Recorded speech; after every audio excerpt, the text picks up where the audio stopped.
Yaitu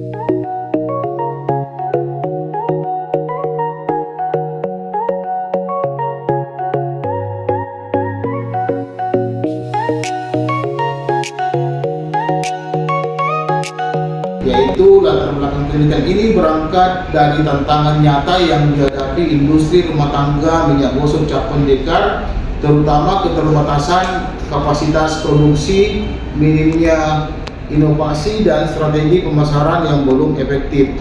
Masalah ini semakin terlihat ketika cap anoa, industri yang sejenis, mampu berkembang pesat melalui pendekatan modern dalam branding kemasan dan pendistribusiannya.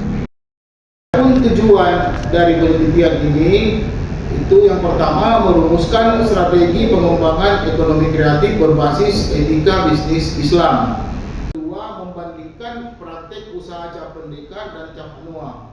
Nah, studi komparatif atau perbandingan ini dilakukan untuk melihat perbedaan strategi, pendekatan manajemen, inovasi dan pemasaran yang dapat menjadi rujukan pengembangan kedua industri rumah tangga ini.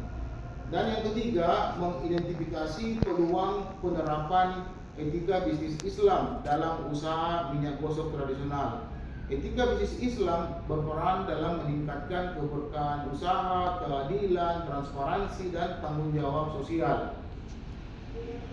Adapun kebaruan atau novelty dari penelitian kami itu yang pertama, integrasi ekonomi kreatif dan etika bisnis Islam. Tidak ada penelitian sebelumnya yang secara langsung menggabungkan antara strategi pengembangan industri tradisional, pendekatan ekonomi kreatif, nilai-nilai etika bisnis Islam. Jadi khususnya pada konteks minyak gosok tradisional seperti cap pendekar dan cap anoa. Fokus pada industri minyak gosok tradisional yang belum banyak diteliti. Jadi industri minyak gosok memiliki kekhasan budaya dan ekonomi, namun belum banyak menjadi fokus penelitian. Tiga, pendekatan lokal berbasis pemberdayaan masyarakat. Yang keempat, pendekatan kualitatif induktif yang menggali dinamika sosial, ekonomi, dan budaya. Jadi penelitian ini tidak hanya menganalisa aspek bisnis, tetapi juga relasi sosial, tradisi keluarga, dan nilai-nilai Islam yang melekat dalam praktek usaha. Yang kelima, praktek nyata. Prinsip bisnis Islam dalam konteks UMKM tradisional ini, yang mana penelitian ini memperlihatkan bagaimana prinsip syariah diterapkan seperti tauhid, adil atau keadilan, amanah, wasatiyah, dan ihsan. Yang pertama yaitu pada cap pendekar. Satu, penguatan identitas lokal. Nah, produk yang kedua, pemasaran tradisional dan digital sederhana. Yang ketiga, dari hasil penelitian kami yaitu proses produksi semi manual. Yang keempat, keterbatasan kapasitas dan SDM.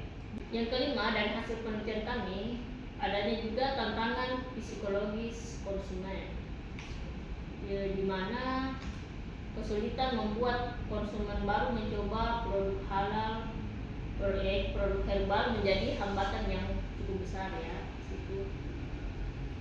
Yang keenam, tidak adanya bantuan dari pemerintah. Yang pertama, branding kuat dengan identitas lokal yang bernama anoa. Nama brand sangat kuat secara simbolik sebagai hewan endemik di Sulawesi. Yang kedua, variasi produk lebih lengkap. Produksi manual lebih inovatif. Jadi 90% proses dilakukan secara manual. Sistem distribusi hibrid. Sistem kemitraan inklusif. Yang keenam, dari hasil penelitian kami, pembiayaannya berbasis syariah. Ketujuh, visi ekspansi internasional. Target 7 tahun untuk masuk pasar Malaysia dan ASEAN ya Pak? Iya, betul. Semoga amin. Yang kedelapan, edukasi herbal berbasis komunitas.